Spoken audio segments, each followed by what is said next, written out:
ओम शांति। 18 अप्रैल 2026 के ईश्वरीय महावाक्य। पहले सुनते हैं मुरली के मुख्य पॉइंट्स। बाबा ने कहा, नंबर 1 भूत है देह अभिमान का। सतयुग में यह विष होता नहीं, तभी तो मनुष्य 21 जन्म सुख भोगते हैं। यह विकार ही तुम्हें आदि मध्य अंत दुख देते हैं। इसलिए अब एक दो पर काम कटारी नहीं चलाने। फिर बाबा ने कहा, यह नाटक पूरा हुआ, अब शरीर छोड़ तुम घर चले जाएंगे। तुम्हें याद की यात्रा में जरूर रहना है। जो जितना पुरुषार्थ करेंगे उतना ऊंच पद पाएंगे। अभी का पुरुषार्थ ही कल्प कल्प चलेगा। लास्ट में बाबा ने कहा, अब तुमको विशेष से वाइसलेस बनना है, इसलिए बाप से पवित्र बनने की प्रतिज्ञा करो। विकारी दुनिया को निर्विकारी बनाना यह एक बाप का ही काम है। उनको ही सर्वशक्तिमान, ज्ञान का सागर, पतित पावन कहा जाता है। और अब सुनते हैं महावाक्यों को विस्तार से। मुरली का सार। मीठे बच्चे, तुम बाप द्वारा सम्मुख पढ़ रहे हो। तुम्हें सतयुगी बादशाही का लायक बनने के लिए पावन जरूर बनना है। प्रश्न, बाप के किस ऑक्यूपेशन को तुम बच्चे ही जानते हो? उत्तर, तुम जानते हो कि हमारा बाप बाप भी है, टीचर और सतगुरु भी है। बाप कल्प के संगम युग पर आते हैं, पुरानी दुनिया को नया बनाने, एक आदि सनातन धर्म की स्थापना करने।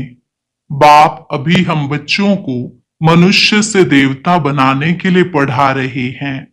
यह ऑक्यूपेशन हम बच्चों के सिवाय और कोई नहीं जानता। गीत, भोलेनाथ से निराला कोई और नहीं।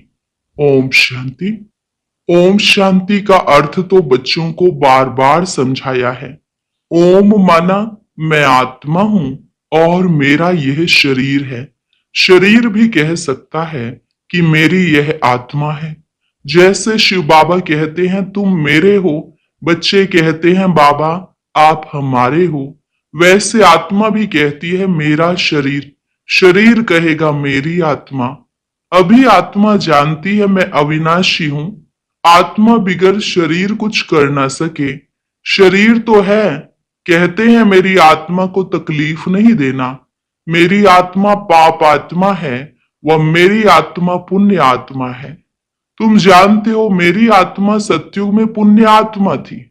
आत्मा खुद भी कहेगी मैं सतयुग में सतो प्रधान अथवा सच्चा सोना थी। सोना है नहीं, यह एक मिसाल दिया जाता है। हमारी आत्मा पवित्र थी, गोल्डन एज थी। अभी तो कहते हैं इम्प्योर हूं। दुनिया वाले यह नहीं जानते। तुमको तो श्रीमत मिलती है। तुम अब जानते हो हमारी आत्मा सतो प्रधान थी, अब तमो प्रधान बनी है। हर एक चीज ऐसे होती है, बाल, युवा, वृद्ध, हर चीज नए से पुरानी जरूर होती है। दुनिया भी पहले गोल्डन एज सतो प्रधान थी, फिर तमो प्रधान आयरन एज है, तभी दुखी है।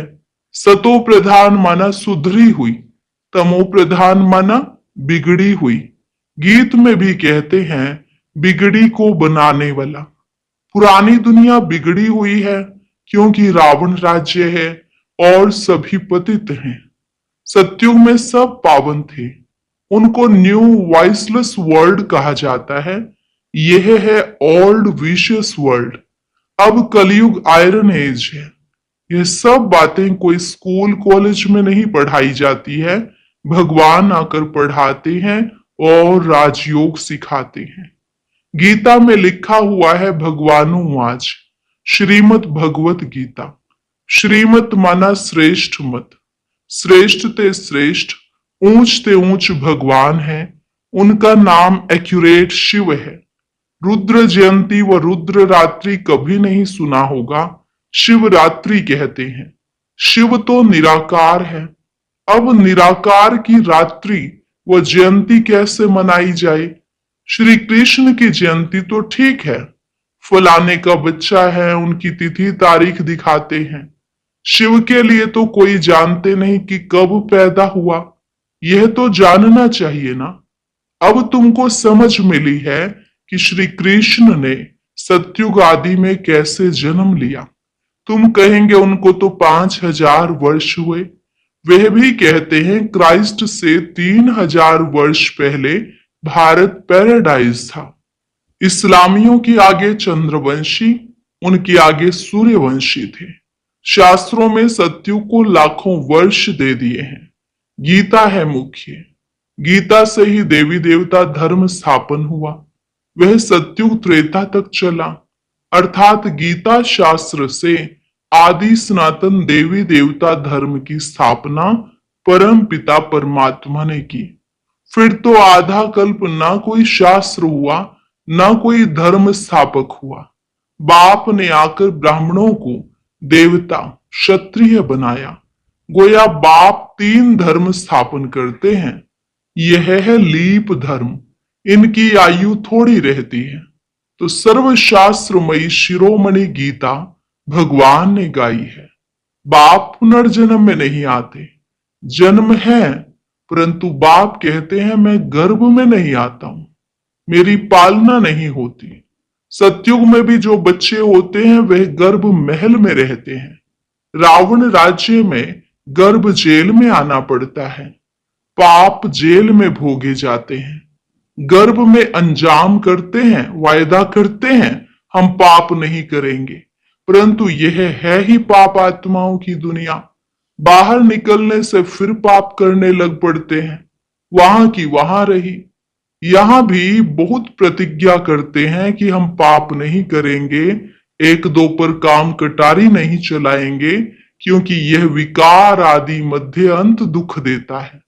सतयुग में विष है नहीं, तो मनुष्य आदि मध्य अंत 21 जन्म दुख भोगते नहीं हैं, क्योंकि राम राज्य है। उसकी स्थापना अब बाप फिर से कर रहे हैं। संगम पर ही स्थापना होगी ना। जो भी धर्म स्थापन करने आते हैं उनको कोई भी पाप नहीं करना है। आधा समय है पुण्य आत्मा, फिर आधा समय बाद पाप आत्मा बनते हैं। तुम सतयुग त्रेता में पुण्य आत्मा रहते हो, फिर पाप आत्मा बनते हो। सतो प्रधान आत्मा जब ऊपर से आती है तो वह सजाएं खा नहीं सकती। क्राइस्ट की आत्मा धर्म स्थापन करने आई, उनको कोई सजा मिल न सके। कहते हैं क्राइस्ट को क्रॉस पर चढ़ाया, परंतु उनकी आत्मा ने कोई विकर्म आदि किया ही नहीं है। वह जिसके शरीर में प्रवेश करते हैं उनको दुख होता है, वह सहन करते हैं। जैसे इसमें बाबा आते हैं, वह तो है ही सतो प्रधान। कोई भी दुख तकलीफ इनकी आत्मा को होता है, शिव बाबा को नहीं होता है। वह तो सदैव सुख शांति में रहते हैं, एवर सतो प्रधान है। परंतु आते तो इस पुराने शरीर में है ना। वैसे क्राइस्ट की आत्मा ने जिसमें प्रवेश किया उस शरीर को दुख हो सकता है। क्राइस्ट की आत्मा दुख नहीं भोग सकती, क्योंकि सतो रजो तमो में आती है। नई नई आत्माएं आती भी तो है ना, उनको पहले जरूर सुख भोगना पड़े। दुख भोग नहीं सकती, लॉ नहीं कहता। इसमें बाबा बैठे हैं। कोई भी तकलीफ इनको दादा को होती है, ना कि शिव बाबा को। परंतु यह बातें तुम जानते हो और कोई को पता नहीं है। यह सब राज अभी बाप बैठ समझाते हैं। इस सहज राजयोग से ही स्थापना हुई थी। फिर भक्ति मार्ग में यही बातें गाई जाती हैं। इस संगम पर जो कुछ होता है वह गाया जाता है। भक्ति मार्ग शुरू होता है तो फिर शिव बाबा की पूजा होती है। पहले पहले भक्ति कौन करता है? वही लक्ष्मी नारायण जब राज्य करते थे तो पूज्य थे। फिर वाम मार्ग में आ जाते हैं तो फिर पूज्य से पुजारी बन जाते हैं। बाप समझाते हैं तुम बच्चों को पहले पहले बुद्धि में आना चाहिए कि निराकार परम पिता परमात्मा इस द्वारा हमको पढ़ाते हैं। ऐसी और कोई जगह सारे वर्ल्ड में हो न सके जहां ऐसे समझाते हो। बाप ही आकर भारत को फिर से स्वर्ग का वर्षा देते हैं। त्रिमूर्ति के नीचे लिखा हुआ है, deity world sovereignty is your God fatherly birthright. Shiv Baba आकर तुम बच्चों को स्वर्ग की बादशाही का वर्षा दे रहे हैं, लायक बना रहे हैं। तुम जानते हो बाबा हमको लायक बना रहे हैं। हम पतित थे ना, पावन बन जाएंगे, फिर यह शरीर रहेगा नहीं।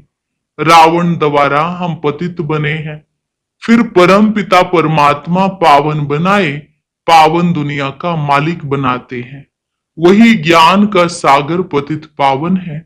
यह निराकार बाबा हमको पढ़ा रहे हैं। सब तो इकट्ठा नहीं पढ़ सकते। सम्मुख तुम थोड़े बैठे हो, बाकी सब बच्चे जानते हैं अभी शिव बाबा ब्रह्मा के तन में बैठ सृष्टि के आदि मध्य अंत का नॉलेज सुनाते होंगे। वह मुरली लिखत द्वारा आएगी और सत्संगों में ऐसा थोड़े ही समझेंगे। आजकल टेप मशीन भी निकली है, इसलिए भरकर भेज देते हैं। वह कहेंगे फलाने नाम वाला गुरु सुनाते हैं। बुद्धि में मनुष्य ही रहता है। यहां तो वह बात है नहीं। यह तो निराकार बाप नॉलेजफुल है। मनुष्य को नॉलेजफुल नहीं कहा जाता है। गाते हैं God father is knowledgeful, peaceful, blissful, तो उनका वर्षा भी चाहिए ना। उनमें जो गुण हैं वह बच्चों को मिलने चाहिए, अभी मिल रहे हैं। गुणों को धारण कर हम ऐसे लक्ष्मी नारायण बन रहे हैं। सब तो राजा रानी नहीं बनेंगे। गाया जाता है राजा रानी वजीर, वहां वजीर भी नहीं रहता। महाराजा महारानी में पावर रहती है। जब विकारी बनते हैं तब वजीर आदि होते हैं। आगे मिनिस्टर आदि भी नहीं थे। वहां तो एक राजा रानी का राज्य चलता था। उनको वजीर की क्या दरकार है, राय लेने की दरकार नहीं, जबकि खुद मालिक हैं। यह है हिस्ट्री ज्योग्राफी। परंतु पहले पहले तो उठते बैठते यह बुद्धि में आना चाहिए कि हमको बाप पढ़ाते हैं, योग सिखाते हैं, याद की यात्रा पर रहना है। अभी नाटक पूरा होता है। हम बिल्कुल पतित बन गए हैं क्योंकि विकार में जाते हैं, इसलिए पाप आत्मा कहा जाता है। सतयुग में पाप आत्मा नहीं होते, वहां है पुण्य आत्माएं। वह है प्रारब्ध, जिसके लिए तुम अभी पुरुषार्थ कर रहे हो। तुम्हारी है याद की यात्रा, जिसको भारत का योग कहते हैं, परंतु अर्थ तो नहीं समझते हैं। योग अर्थात याद, जिससे विकर्म विनाश होते हैं। फिर यह शरीर छोड़ घर चले जाएंगे। उसको स्वीट होम कहा जाता है। आत्मा कहती है हम उस शांति धाम के रहवासी हैं। हम वहां से अशरीरी आए हैं, यहां पार्ट बजाने के लिए शरीर लिया है। यह भी समझाया है माया 5 विकारों को कहा जाता है। यह 5 भूत हैं। काम का भूत, क्रोध का भूत, नंबर 1 है देह अभिमान का भूत। बाप समझाते हैं सतयुग में यह विकार होते नहीं हैं। उसको निर्विकारी दुनिया कहा जाता है। विकारी दुनिया को निर्विकारी बनाना यह तो बाप का ही काम है। उनको ही सर्वशक्तिवान ज्ञान का सागर पतित पावन कहा जाता है। इस समय सब भ्रष्टाचार से पैदा होते हैं। सतयुग में ही वॉइसलेस दुनिया है। बाप कहते हैं अब तुमको विशेष से वॉइसलेस बनना है। कहते हैं इस बिगर बच्चे कैसे पैदा होंगे। बाप समझाते हैं अभी तुम्हारा यह अंतिम जन्म है।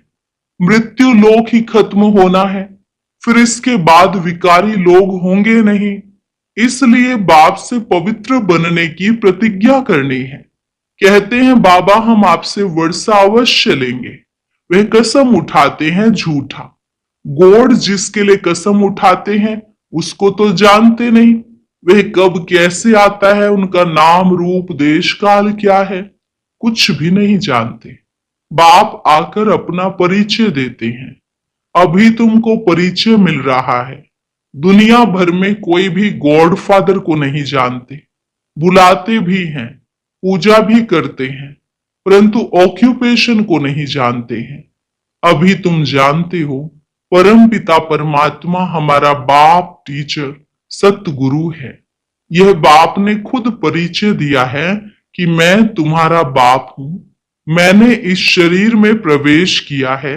प्रजापिता ब्रह्मा द्वारा स्थापना होती है। किसकी? ब्राह्मणों की। फिर तुम ब्राह्मण पढ़कर देवता बनते हो। मैं आकर तुमको शूद्र से ब्राह्मण बनाता हूं। बाप कहते हैं मैं आता ही हूं कल्प के संगम युग पर। कल्प 5000 वर्ष का है। यह सृष्टि चक्र तो फिरता रहता है। मैं आता हूं पुरानी दुनिया को नया बनाने, पुराने धर्मों का विनाश कराने। फिर मैं आदि सनातन देवी देवता धर्म स्थापन करता हूं, बच्चों को पढ़ाता हूं। फिर तुम पढ़कर 21 जन्म के लिए मनुष्य से देवता बन जाते हो। देवताएं तो सूर्यवंशी, चंद्रवंशी प्रजा सब हैं। बाकी पुरुषार्थ अनुसार ऊंच पद पाएंगे। अभी जो जितना पुरुषार्थ करेंगे वही कल्प कल्प चलेगा। समझते हैं कल्प कल्प ऐसा पुरुषार्थ करते हैं, ऐसा ही पद जाकर पाएंगे। यह तुम बच्चों की बुद्धि में है कि हमको निराकार भगवान पढ़ाते हैं। उनको याद करने से ही विकर्म विनाश होंगे। बिगर याद किए विकर्म विनाश हो नहीं सकते। मनुष्यों को यह भी पता नहीं कि हम कितने जन्म लेते हैं। शास्त्रों में कोई ने गपोड़ा लगा दिया है 84 लाख जन्म। अभी तुम जानते हो 84 जन्म है। यह अंत का जन्म है। फिर हमको स्वर्ग में जाना है। पहले मूल वतन में जाकर फिर स्वर्ग में आएंगे। अच्छा, मीठे मीठे सिके लधे बच्चों प्रति मात पिता बाप दादा का याद प्यार और गुड मॉर्निंग। रूहानी बाप की रूहानी बच्चों को नमस्ते। रूहानी बच्चों की रूहानी बाप दादा को नमस्ते नमस्ते, गुड मॉर्निंग। शुक्रिया बाबा, शुक्रिया। धारणा के लिए मुख्य सार।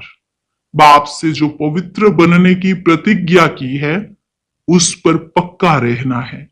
काम क्रोध आदि भूतों पर विजय अवश्य प्राप्त करनी है। दूसरी पॉइंट, चलते फिरते हर कार्य करते पढ़ाने वाले बाप को याद रखना है।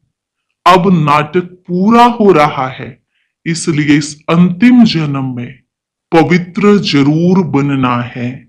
वरदान, सर्व खजानों से भरपूर बन अपने चेहरे द्वारा सेवा करने वाले सच्चे सेवाधारी भव। सर्व खजानों से भरपूर बन अपने चेहरे से सेवा करने वाले सच्चे सेवाधारी भव। जो बच्चे सर्व खजानों से सदा संपन्न व भरपूर रहते हैं, उनके नयनों व मस्तक द्वारा ईश्वरीय नशा दिखाई देता है। उनका चेहरा ही सेवा करता है। जिसके पास जास्ती अथवा कम जमा होता है तो वह भी उनके चेहरे से दिखाई देता है। जैसे कोई ऊंच कुल का होता है तो उनके चेहरे से वह झलक और फलक दिखाई देती है।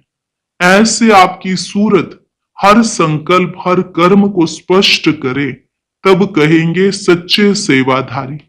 स्लोगन, समय और संकल्प के खजाने की बचत कर जमा का खाता बढ़ाओ। समय और संकल्प के खजाने की बचत कर जमा का खाता बढ़ाओ। अव्यक्त इशारे, महान बनने के लिए मधुरता और नम्रता का गुण धारण करो। जब एक दो को मीठा खिलाते हो, उसमें मुख थोड़े समय के लिए मीठा होता है, लेकिन स्वयं ही मीठा बन जाओ। मुख में सदा ही मधुर बोल रहें। जैसे मीठा खाने और खिलाने से खुश होते हो, ऐसे मधुर बोल स्वयं को भी खुश करते, दूसरे को भी खुश कर देते। इससे सदा सर्व का मुख मीठा करते रहो। सदा मीठी दृष्टि, मीठा बोल और मीठे कर्म हो।